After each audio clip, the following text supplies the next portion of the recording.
Seigneur, ta parole est grande, elle demeure à jamais.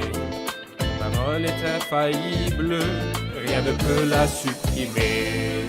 Bienvenue à vous, chers spectateurs, ainsi qu'à tous nos spectateurs dans le monde entier, dans un nouvel épisode de notre émission d'études quotidiennes Toute la Bible.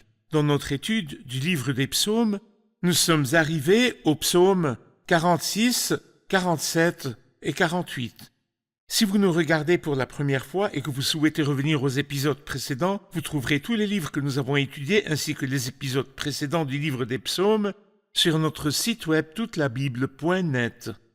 Permettez-moi tout d'abord d'accueillir notre invité, le serviteur du Seigneur, qui est avec nous, le frère Youssef Riyad. Bienvenue, frère Youssef. Merci beaucoup, frère Riyad. Bienvenue aussi à nos invités, honorés de vous recevoir. Frère Youssef, ces trois psaumes commencent par le psaume 46, intitulé « Au chef de chœur des descendants de Corée pour soprano, chant ». Pourriez-vous commenter le mot soprano dans le titre du psaume et faire le lien avec le verset « Dieu est pour nous un refuge et un appui » au début du psaume? Eh bien, vous remarquez que le ton des trois psaumes 42, 43 et 44 est un peu déprimant. Lorsqu'il dit « Mes larmes sont ma nourriture jour et nuit, car on me dit sans cesse « Où est ton Dieu ?» je me rappelle avec émotion « Pourquoi être abattu mon âme ?» C'est un vocabulaire qui est clairement déprimant.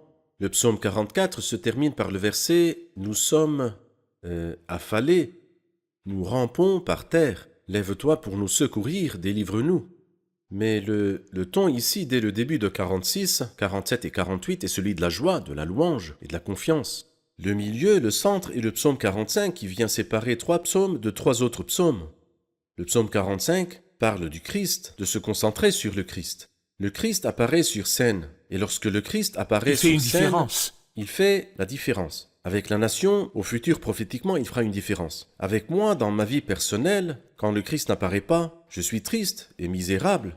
Quand le Christ apparaît dans ma vie, la colère, la tristesse et la misère disparaissent, et elles sont remplacées par le ton de joie et de louange. Parfait. Le psaume précédent dit « Ton trône, ô Dieu ». Oui. Et ici, il commence par « Dieu est pour nous un refuge et un appui, un secours toujours présent dans la détresse.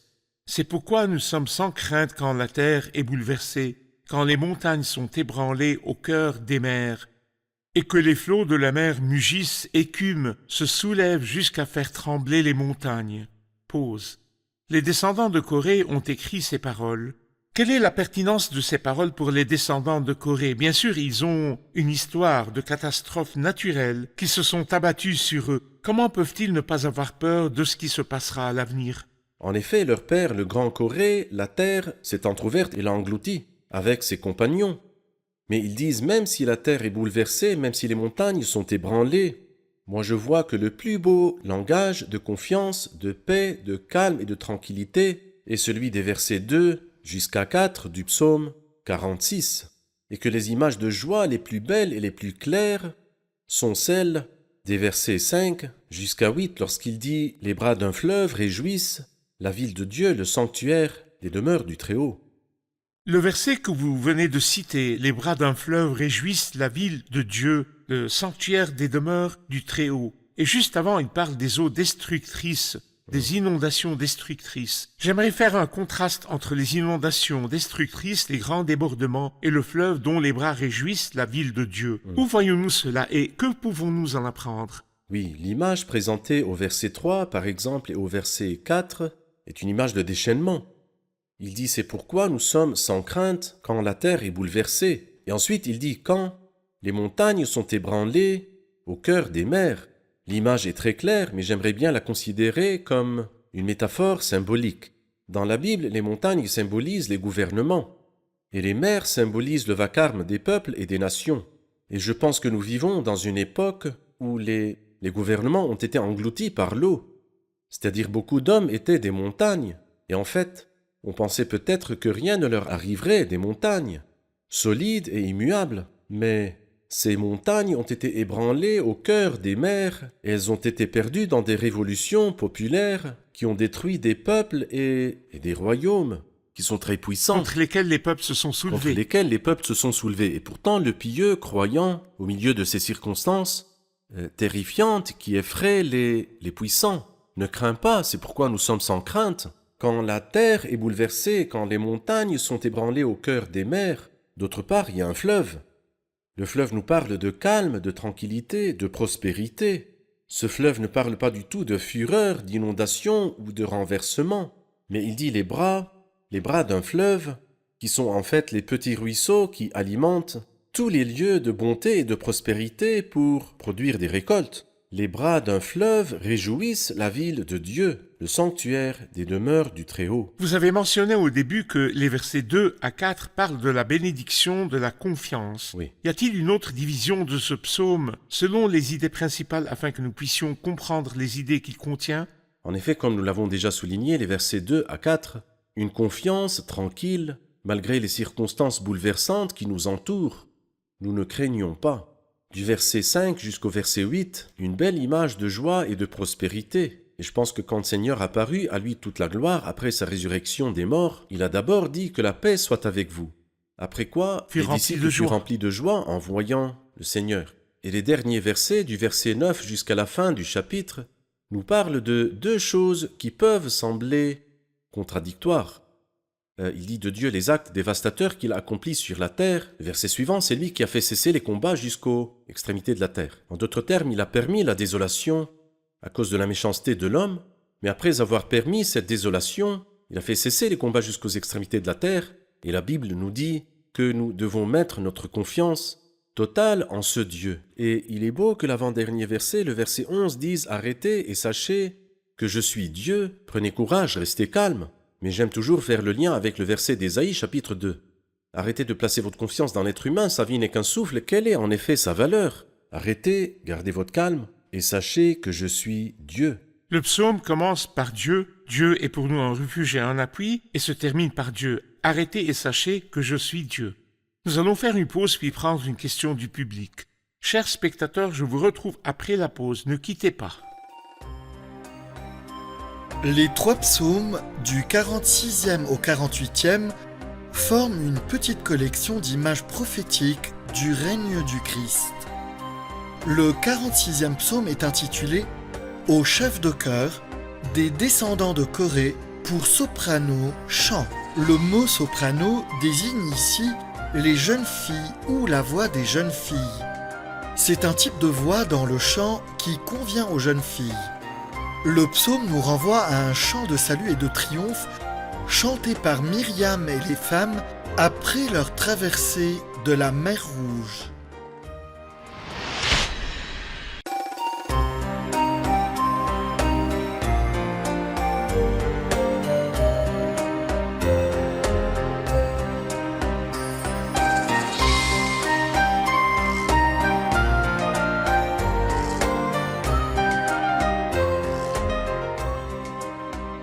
Nous revoici, chers spectateurs, pour prendre une question de nos invités.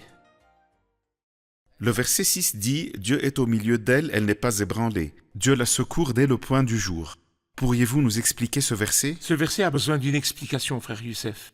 La parole « Dieu est au milieu d'elle » parle de la ville de Dieu. Il dit au verset 6 « Réjouisse la ville de Dieu, Dieu est au milieu d'elle. » Dieu est au milieu de sa ville, selon la prophétie d'Ézéchiel au chapitre 48, le dernier verset. Le nom de la ville est l'Éternel, et ici, Dieu est au milieu d'elle.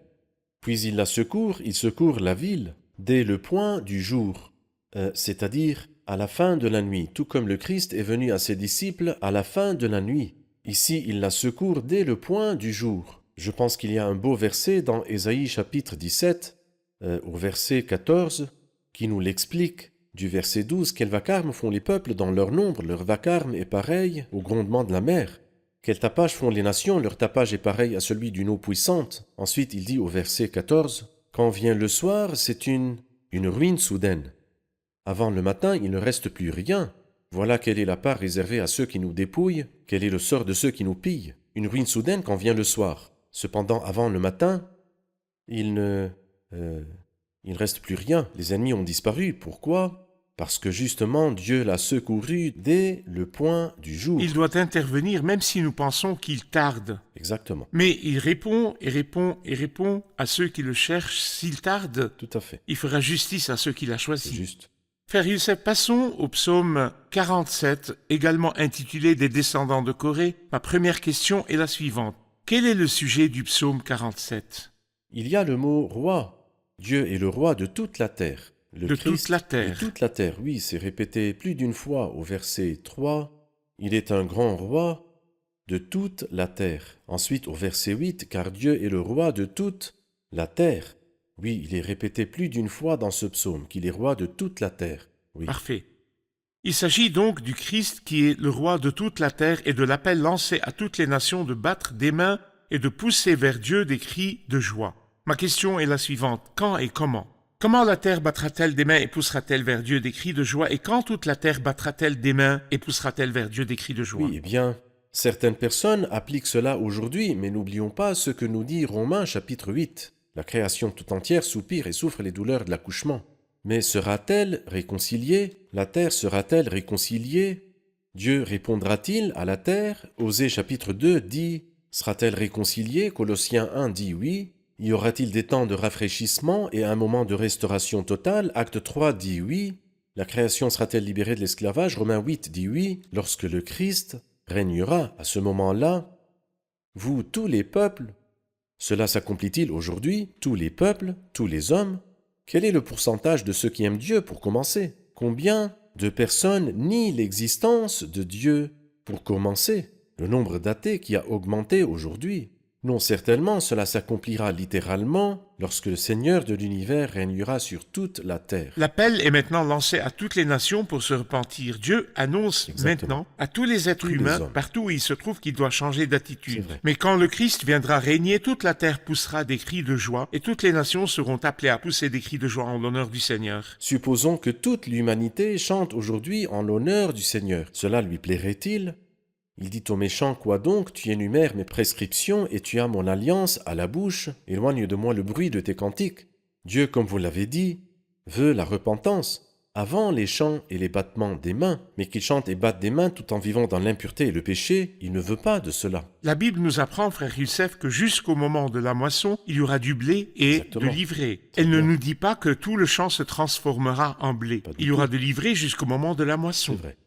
Mais je remarque qu'il dit au verset 5, « Il choisit pour nous un héritage qui fait la fierté de Jacob, son bien-aimé. » Lorsqu'il mentionne le nom de Jacob dans le cadre des relations de Dieu avec eux, j'imaginais qu'il dirait Israël, qu'il choisirait un héritage pour eux parce qu'ils sont Israël, parce qu'il a changé leur nom en un nom de bénédiction et pourtant il a cité le nom de Jacob. Jacob, l'homme de la tromperie et de la ruse, qui voyez-vous? Vous m'avez fait penser aux paroles du psaume 46. L'Éternel, le Maître de l'univers, est avec nous. Le Dieu de Jacob est une forteresse pour nous. Le Maître de l'univers signifie le Dieu des armées d'anges que personne ne peut compter. Dans Job, nous lisons « Ses troupes sont innombrables ».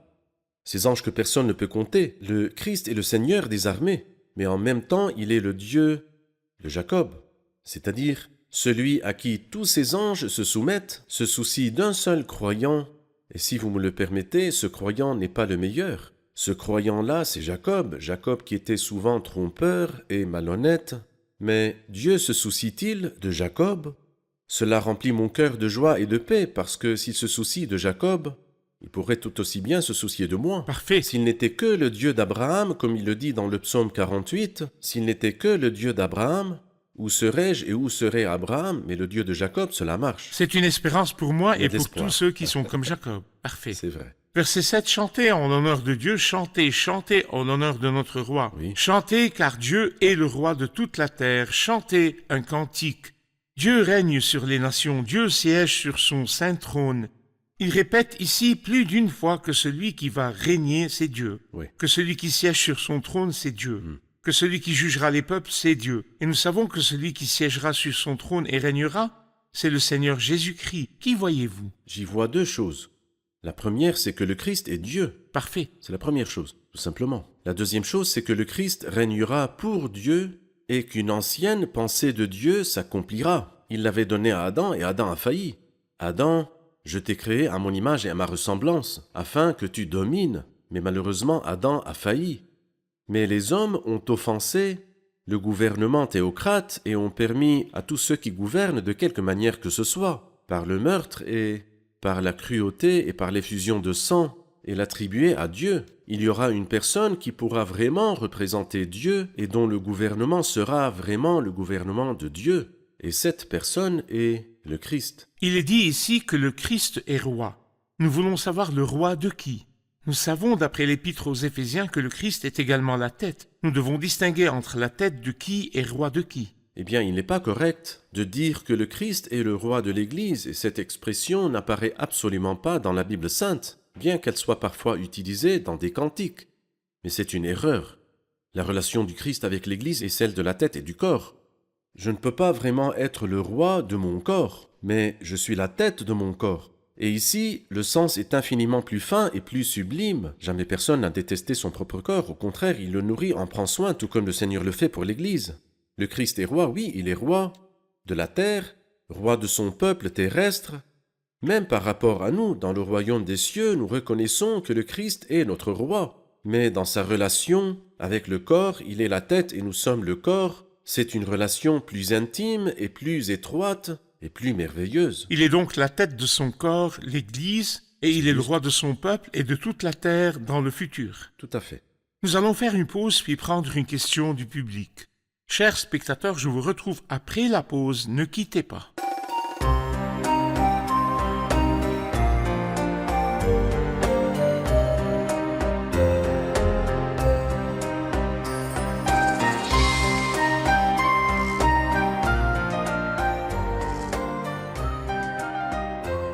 Nous revoici, chers spectateurs, pour prendre une question du public.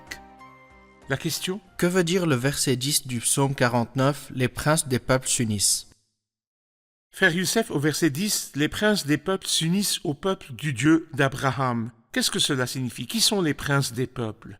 Oui, il y a un verset similaire dans le psaume 68. Dans le psaume 68, le verset 32, « Des grands viennent de l'Égypte.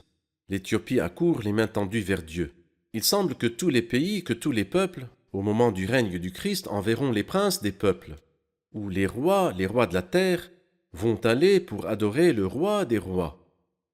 Il dit ici, les princes des peuples s'unissent dans la ville de Jérusalem, surtout à la fête des tentes, comme le dit Zacharie chapitre 14. Oui. Puis il dit peuple du Dieu d'Abraham. Pourquoi dit-il Dieu d'Abraham? Parce que Dieu a dit à Abraham, toutes les familles de la terre seront bénies en ta descendance. Ici, il ne régnera pas seulement sur un peuple terrestre limité, il régnera... Pas seulement Jacob, mais il régnera le peuple du Dieu d'Abraham en qui toutes les familles de la terre seront bénies. Parfait, merci pour cette clarification. Passons au psaume 48 des descendants de Corée aussi. Il commence par parler de la grandeur de l'Éternel. L'Éternel est grand, il est l'objet de toutes les louanges dans la ville de notre Dieu, sur sa montagne sainte. Quel est le sujet de ce psaume? Le sujet de ce psaume est la ville du grand roi. Si nous avons vu dans le psaume précédent que Dieu est le roi de toute la terre, où est sa ville? Ou bien, où est le trône de sa souveraineté? Où est le trône de son règne? Il ressort clairement dans les paroles de ce psaume que c'est dans la ville de Jérusalem. Et il appelle la ville de Jérusalem de deux noms, la joie de toute la terre et la joie du côté nord. Je vois dans la joie de toute la terre la joie de tous les hommes, et dans la joie du côté nord la joie de Dieu. En ce temps-là, la vigne n'a pas produit de vin pour réjouir le cœur de Dieu et des hommes. Israël n'a pas réjoui Dieu dans son histoire passée, et n'a pas non plus réjoui les hommes. Ils étaient les ennemis de tous les hommes, et ils ont attristé son Esprit Saint, et ils ont attristé Dieu. Mais dans le futur, ils seront la joie de toute la terre, et ils seront la joie du côté nord, la joie de Dieu lui-même. Le verset 4 dit « Dieu, dans ses palais, est connu comme une forteresse ». Que voyez-vous dans ces paroles? Les palais peut aussi signifier le temple. Cependant, même si nous les considérons comme les demeures des nobles et des grands, Dieu est une forteresse, c'est-à-dire ils ne craindront pas l'ennemi qui viendra contre eux. Parce que Dieu, dans ses palais, est connu comme une forteresse, tant que Dieu est avec eux, qui peut les approcher? Ou bien dans les paroles de l'apôtre Paul dans Romains 8 que nous appliquons à nous-mêmes, si Dieu est avec nous, qui sera contre nous? Malgré la présence de Dieu au milieu d'elle et le fait que Dieu dans ses palais est connu comme une forteresse, verset 5, les rois s'étaient ligués ensemble, ils se sont avancés. Ils ont regardé tous stupéfaits, saisis de peur, ils ont pris la fuite. Un tremblement s'est emparé d'eux sur place, comme la douleur s'empare d'une femme qui accouche. Quand les rois se sont-ils ligués contre la ville? Eh bien, lorsque nous lisons les prophéties, nous comprenons qu'après l'apparition du Christ, Gog et Magog viendront de l'extrême nord, dans le but Ce de sont des peuples, s'emparer- frère Youssef. Pardon? Ce sont des Ce sont peuples, des peuples, oui, ce sont pas des peuples. personnages. Non pas des personnages, des peuples qui sont probablement en Russie, la région où ils se trouvent. Ils viendront afin de s'emparer, de prendre la ville qui n'est pas protégée, qui semble être sans protection. Mais qui est sa protection? Dieu dans ses palais est connu comme une forteresse. Donc Dieu la protégera, et c'est pour cela que nous lisons sur un terrible massacre contre Gog et Magog. Ceci est prophétisé dans le livre d'Ézéchiel au chapitre 38 et au chapitre 39. Donc quand ils viendront, ils ne sauront pas que Dieu la protégera, et ils seront surpris par ce grand Dieu, ce Dieu puissant, ce Dieu qui les anéantira en quelques instants. Frère Youssef, vous avez souligné que les ennemis qui viendront aussi et voudront s'emparer de la ville, Dieu les anéantira. Et ensuite viendront les chants et les louanges au verset 11. Ton nom, ô Dieu, et ta louange retentissent jusqu'aux extrémités de la terre. Il est clair que les louanges retentiront jusqu'aux extrémités de la terre. Mais que signifie ton nom, ô Dieu? Eh bien, il est clair qu'après le silence des ennemis trompeurs, des louanges s'élèveront de toute la terre. C'est fini. Tous les ennemis disparaîtront. Ton nom, ô Dieu, et ta louange retentissent jusqu'aux extrémités de la terre. Le nom de Dieu est grand, mais la louange de Dieu, si nous mettons ou si nous comparons la louange de Dieu avec le nom de Dieu, non, la louange sera faible en vérité. Combien peu nombreux ceux qui louent Dieu. Et même pour ceux qui le louent, tout ne vient pas d'un cœur pur et sans tache. Cependant, le jour viendra où ton nom, ô Dieu, et ta louange retentissent jusqu'aux extrémités de la terre. Toute la terre se prosternera et le servira d'une manière qui est digne de ce nom, comme Parfait. il convient à ce nom. Une louange à la mesure de la grandeur du À la nom de grandeur Dieu. de ce nom, c'est vrai. Verset 13. Parcourez Sion, parcourez son enceinte, comptez ses tours, observez son rempart, examinez ses palais pour annoncer à la génération future. Qu'est-ce que cela signifie? Eh bien, comme cette ville est la ville du grand roi où se trouve son siège et son trône, et la ville du temple où il est vénéré et adoré, et dans cette sainte atmosphère, combien cette ville est-elle précieuse? Elle est en effet précieuse pour tous les justes, comme nous le montre par exemple Néhémie. Quand il apprit que la ville était au compte du malheur et du déshonneur, il ne put le supporter. Je me suis assis, j'ai pleuré, j'ai porté le deuil, durant des jours jeûnant et priant. Voici l'image inverse. Jérusalem au jour de sa gloire, les gens pieux examineront, ils parcourront son enceinte, et ils compteront ses tours, et ils observeront son rempart. Tout ce qui concerne Dieu est cher au cœur du croyant, et cher à notre cœur aussi. Si nous aimons vraiment Dieu, la maison de Dieu nous est chère, la parole de Dieu nous est chère, le Messie de Dieu nous sera cher, si nous sommes pieux. Le psaume se termine par une référence à Dieu. Voilà le Dieu qui est notre Dieu pour toujours et à perpétuité. Le psaume précédent se termine aussi par une référence à Dieu car les puissants de la terre appartiennent à Dieu. Il est souverainement élevé. L'avant-dernier psaume 46 se termine par « Arrêtez et sachez que je suis Dieu ». 3 références à Dieu au milieu de cette confusion et de ces événements. Qui voyez-vous? C'est-à-dire qu'il n'y a d'autre refuge que Dieu qui peut soulager dans les situations difficiles ou même faciles. Il n'y a que Dieu. Dans les circonstances faciles, à qui irai-je? À lui. Et dans les circonstances difficiles, il n'y a personne d'autre que lui. Et c'est pourquoi tous les psaumes se terminent par le retour à Dieu. Et en effet, la valeur de l'homme est de craindre Dieu et de respecter ses commandements. Merci beaucoup, frère Youssef, que Dieu vous bénisse. J'apprécie vraiment d'étudier avec vous. Passons maintenant aux commentaires du public. Celui qui a Dieu pour sa part ne sera jamais ébranlé.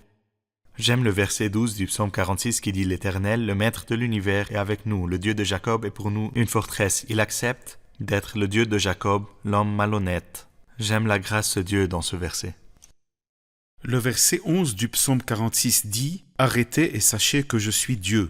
Il y a un cantique qui dit « Si je cherche autre que toi, mon attente sera longue, mais si je t'appelle, tu viendras aussitôt. Seul le Seigneur peut nous combler. Parfait. Dans les psaumes 46, 47 et 48, nous voyons les résultats glorieux de l'apparition du roi au psaume 45. Très bien.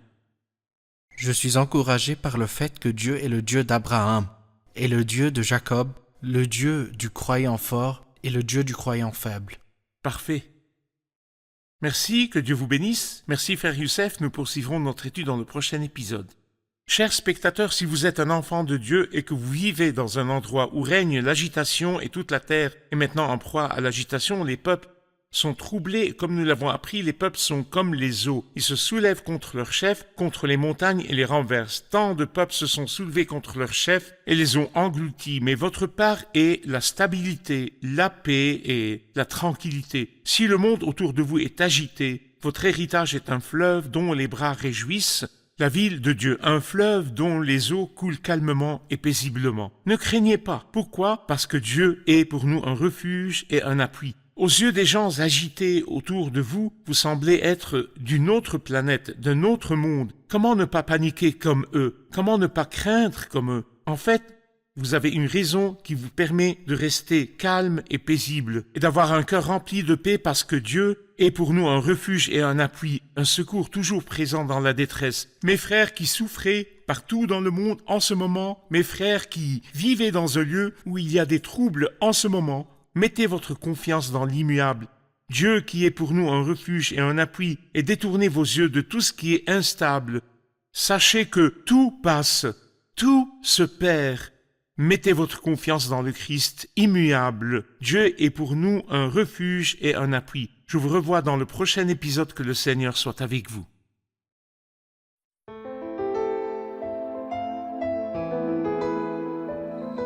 Seigneur, ta parole est grande, elle demeure à jamais. Ta parole est infaillible, rien ne peut la supprimer.